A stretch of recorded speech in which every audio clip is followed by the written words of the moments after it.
Assalamualaikum warahmatullahi wabarakatuh. Hai, berjumpa lagi dengan saya Sela Gustirani dalam podcast Seksi Ansietas PPPDS-KJI. Dan kali ini kita kedatangan seorang tamu baru nih, baru pertama kali ya Mbak ya? Iya. Oke, Mbak Faurinda Aisyah, Iya betul. sarjana psikolog. Betul. Oke, dan kali ini panggilnya apa nih Mbak? Aurin ya? Aurin aja. Oke, Mbak Aurin, kita bakal bahas tentang medsos nih, kecemasan luar biasa saat bermedsos. Apa bisa gitu ya?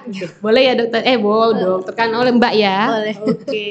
Oke Mbak Aurin, tadi saya udah cerita sedikit cemas luar biasa dengan medsos ya, dengan media sosial. Apa bisa nih ya? Jadi apa emang ada hubungan nih antara penggunaan media sosial dengan kecemasan, rasa cemas gitu Mbak? Kalau menurut aku pribadi sih ada ya pastinya, karena kan yang berlebihan itu kan nggak baik ya. Sesuatu yang berlebihan nggak Ya. baik. Benar. Jadi kalau berlebihan dalam sosmed itu pasti ujung-ujungnya tuh kayak membandingkan diri sama orang, atau merasa insecure, atau apa ya, jadinya tuh kayak ya lebih ke membandingkan diri kan, otomatis pasti kan merasa cemas karena kita kan nggak sama kayak orang lain nih gitu. Merasa Jadi, diri sendiri nggak cukup gitu ya Mbak iya ya? nggak worth it, atau ya gimana ya, jadi insecure sih gitu. Menurutku sih gitu. Jadi bisa sih Sangat menyebabkan cemas sangat gitu. bisa ya kalau penggunaannya tidak bijak kayaknya nih ya Mbak Ya ya. gitu. Oke, kemudian ada nih istilah sekarang kan FOMO nih, fear of missing out. Jadi karena takut ketinggalan berita kah, takut ketinggalan apa yang sedang tren gitu. Ini berkontribusi nggak menurut Mbak Aurin terhadap rasa cemas? Iya sih, karena kan namanya udah ketakutan dalam ketinggalan suatu hal kan, pasti kan menimbulkan rasa cemas gitu, takut nggak sama kayak orang lain. Apalagi anak-anak zaman sekarang tuh kan main sosmed itu udah yang hal Kebutuhan gitu iya, ya. kalau sehari nggak main sosmed kayaknya nggak mungkin kan. Terus kan di sosmed itu perputaran informasi kan cepet ya. Terus kayak apa ya, sekarang tuh sosmed itu udah bener-bener kayak kita menunjukkan diri sendiri atau gimana gitu. Jadinya kayak ya pastilah kan kayak gimana ya, ya menurutku sih berhubungan sih. sekali ya. Iya, Tadi kan Mbak Aurin juga bilang ya tadi perputaran berita, informasi sangat cepat gitu ya.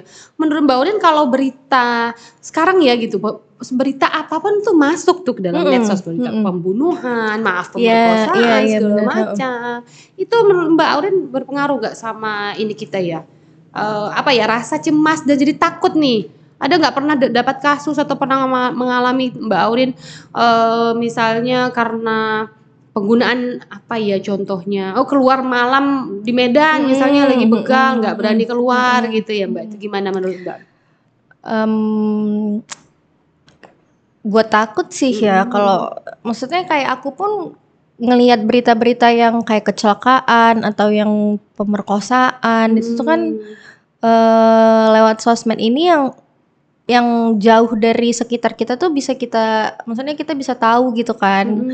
Jadi kayak lebih gimana ya, lebih takut sama apa ya, dunia luar gitu ya, lebih nyaman kayaknya. Ternyata banyak ya hal-hal kayak gini yang terjadi di luar sana gitu loh. Ya walaupun misalnya di sekitar kita enggak, tapi itu bisa terjadi juga ya sama kita gitu sih. Ternyata overload informasi juga. Iya, jadi ketakutan, jadi kepikiran kan. Apalagi kalau misalnya nih kasus orang yang takut akan kematian gitu. Jadi kayak aku tuh kalau setiap lihat kecelakaan itu yang gimana ya, yang misalnya ditabrak dari belakang atau gimana, itu kan hal yang mengerikan kan. Iya benar, tronton gitu ya kan. Kayak kita kan nggak tahu nih, maksudnya kita nih di jalur yang benar, cuman kan kita nggak tahu orang lain gitu kan. Itu tuh bisa jadi overthinking kalau kita di belakang di depan truk, kita ntar remnya blong, kita gimana ya gitu. Itu jadi menurutku juga berdampak sih sama kehidupan sehari-hari gitu. Setuju sih kalau yang itu jadinya gara-gara itu bawa kendaraan sendiri kan iya, kitanya baik tapi kan orang lain nggak belum tahu tentu ya. ya gitu. Itu sih Bener-bener ya balik lagi ke naas ya. Iya, cuman itu ya kadang-kadang sisi negatif dari medsosnya itu ya Mbak ya.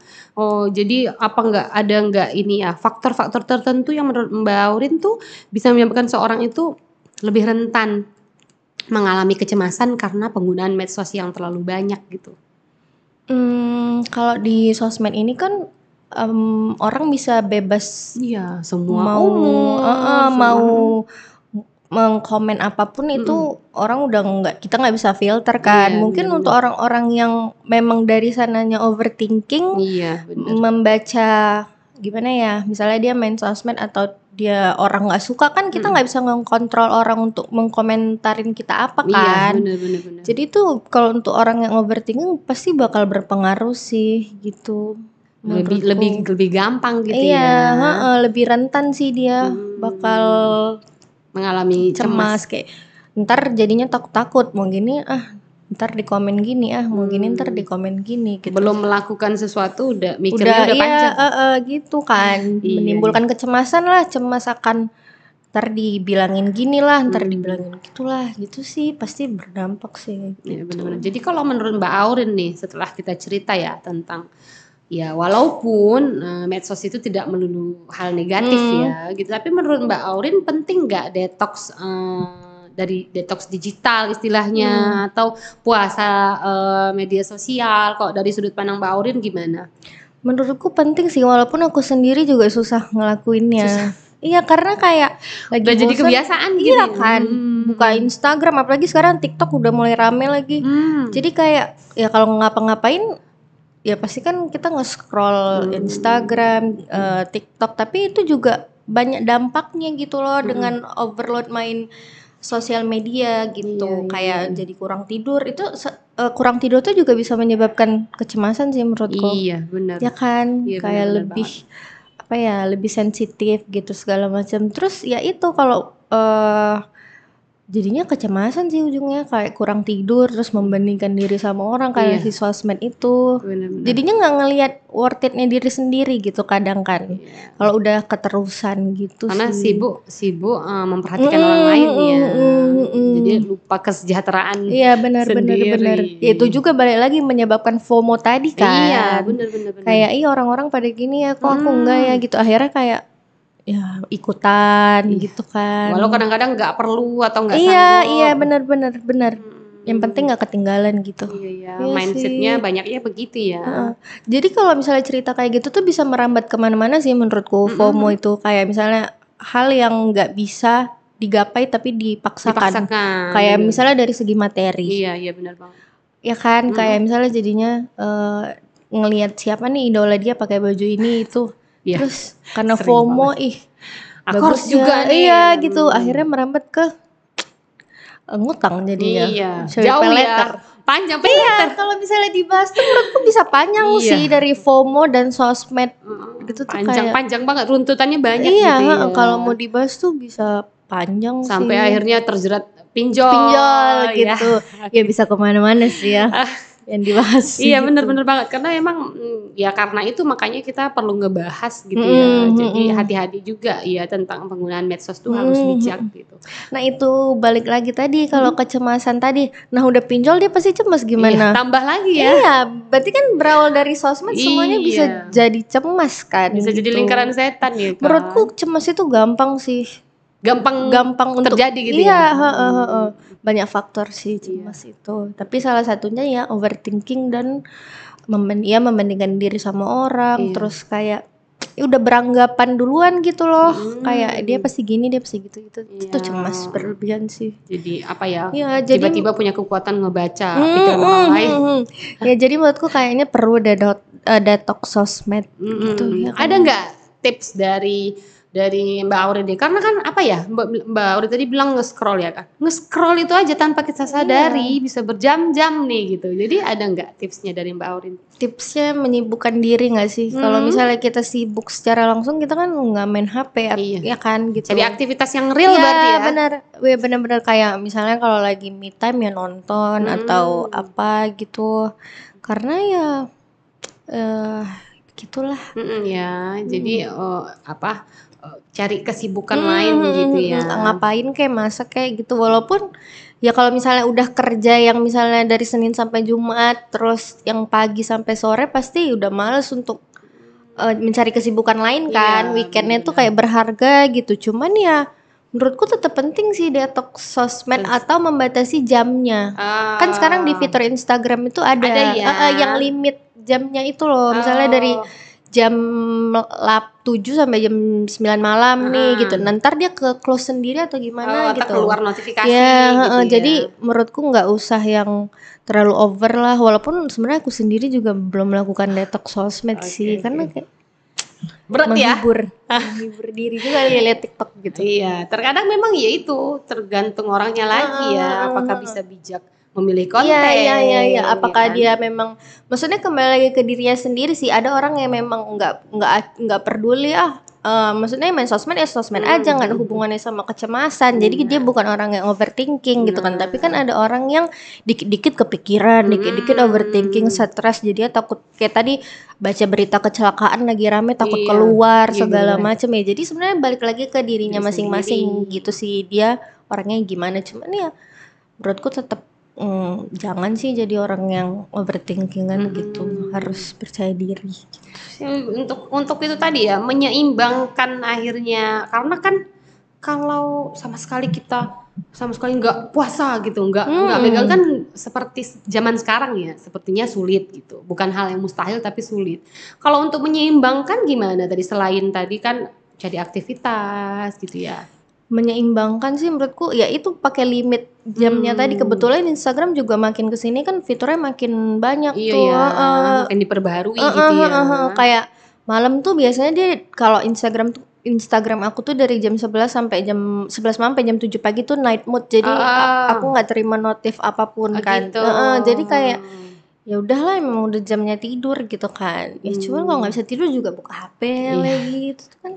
Ya sebenarnya aplikasinya sendiri sudah menawarkan banyak bantuan juga ya. Di YouTube juga ada tuh kayaknya, saya lupa, ada jam sekian waktunya tidur gitu-gitu ya. Beda lagi sama orang yang emang kerja di sosmed. Kalau itu susah ya. Ya memang berkecimpung di situ ya. Ya tapi semoga dia menjadi orang yang gak overthinkingan sih. Karena kan otomatis kalau orang yang emang kerja di bagian sosmed pasti kan followersnya banyak ya kan. Terus kayak pasti orang mengkritik kan. Ya itu bisa menimbulkan cemas juga sih. Iya benar. Itu tadi ya kan, karena komentar, kritik apa itu kan dari kalau medsos kan nggak langsung jumpa orangnya. Iya, terus kita bisa anonim. Bisa aja, atau pakai fake account. Iya benar. Orang yang ngirim mah nggak peduli ya, tapi kita yang menerima kalau misalnya lagi nggak baik-baik aja, kayak tadi kurang tidur, tiba-tiba nerima. Tuh merasa kayak aduh kayak emang iya gitu loh. Bener. Ya kuat-kuat aja lah kalau yang kerja di bagian sosmed ya. Harus pandai itu tadi kan menyeimbangin. Kalau Aurin sendiri aktif di medsos? Enggak terlalu ya. Aku suka ngepost nggak jelas aja sih. Oke. Ngepost nggak jelas berupa apa? Ini konten ada ini nggak? Misalnya psikolognya gitu atau enggak, gimana? Aku apa yang aku suka aja sih aku masukin. Kayak aku sukanya K-pop. Yaudah aku masukin apa sih dia upload baru, lagu baru ya, apa yang aku suka aja sih. Nggak ada yang khusus untuk aku untuk apa sih sekarang tuh fashion atau travel atau enggak ada sih, khusus gitu ya. Ya gitu sih. Jadi kalau Mbak Aurin sendiri berarti kalau ya kita kan nggak mungkin ya nggak pernah mengalami stres, overthinking segala macam. Hobinya Mbak Aurin membantu Mbak Aurin nggak untuk mengatasi kecemasan, rasa sedih? Enggak sih. Jadi karena lebih ke apa ini? Aku tuh kalau soal cemas, maksudnya awalnya tuh ngerasa kayak ya maksudnya aku juga pernah lah dibilangin ini itu gitu loh, dikomentarin tapi sama anonim.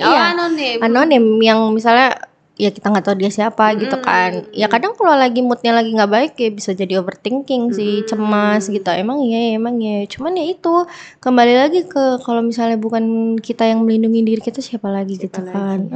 Kita menyaring itu ke diri kita kan, yang rugi diri kita juga kan. Jadi sebenarnya pandai-pandai kita untuk bisa memfilter sih apa yang baiknya kita rasakan sama yang enggak gitu. Apa yang perlu kita lihat dan tidak gitu ya.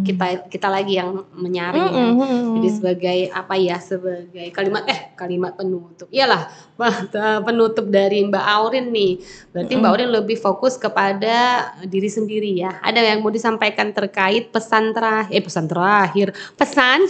sebelum kita tutup podcast ini untuk orang-orang yang nonton, yang dengerin Spotify kita tuh gimana caranya untuk mengatasi kecemasan terlebih pada medsos nih gitu. Kalau mengatasi kecemasan menurutku bisa detox sosmed yang pertama, terus lebih fokus sama diri sendiri, tahu worth it-nya diri kita apa sih gitu dibandingkan orang lain. Jadi enggak gimana ya, orang lain lebih sukses, orang lain lebih gini. Nah, tuh cemas kan jadinya merasa diri kecil karena nggak sehebat orang itu. Jadi kayaknya menurutku lebih fokus ke diri sendiri. Terus kalau cemasnya emang yang udah berlebihan, menurutku nggak masalah untuk minta pertolongan sih.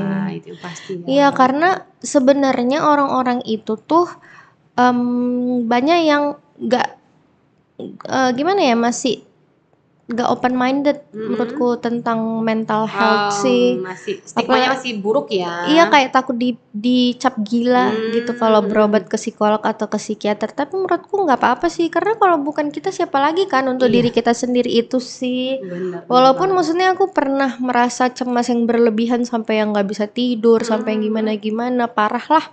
Tapi akhirnya aku merasa kayak kalau bukan aku ya siapa lagi yang nolong diriku gitu. Jadi kita harus pandai-pandai dan bijak dalam menjaga diri sendiri sih. Jadi Mbak Aurin sepakat tentang self love ya, lebih banyak fokus pada diri sendiri. Walaupun nggak segampang itu ya menurutku, nggak segampang kayak kita tinggal ngomong cintain diri sendiri. Pasti panjang sih, entah itu proses dia menuju bisa lebih mencintai diri sendiri itu kan ada yang memang bawaan lahir, ada yang memang harus melewati banyak proses dulu sampai dia tahu di mana nih, oh udah nih udah over nih, harus diri kita sendiri nih yang melindungi itu sih. Apalagi sosmed, setiap hari kita pasti buka sosmed kan, apa yang viral kita pasti tahu seluruh dunia gitu. Jadi kayaknya gosip langsung cepet gitu ya. Jadi ya harus diri kita sendiri sih, nggak mungkin orang lain sih. Jadi kayaknya lebih cocok nyibukin diri sendiri dengan mengeksplor diri sendiri ya. Iya, entah itu sibuk olahraga atau ngapain, karena olahraga kan juga berhubungan sama pikiran kan. Iya, bener banget.